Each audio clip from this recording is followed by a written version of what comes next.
Friends, जय मां Samlei. Welcome to my YouTube channel. तो यहाँ हूँ मोर फास्ट ब्लॉग। तो आज आमर घर आरिसा पिठा बनुची। तो चलून देखमा सेटा केंता प्रोसेस रे बनासुजी। अलुआ चाउल की धी करी किछि टाइम लगी सुखाला परे तामे देखो मोर मा सेटा के चुरी देउछन आ छनकारी छनकी देउछन। इटा ट्रेडिशनल पिठा है तो इटा हेति लगी ट्रेडिशनल टाइप रे बनुची।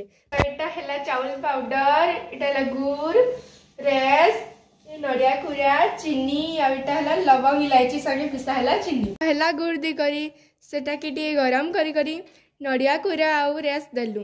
तापरे गुड़ रा चटनी बनालु आ सेथु पिठा पिठा बने करी छानी देलु। यहाँ दे रेडी ही गला आमर वर्षा।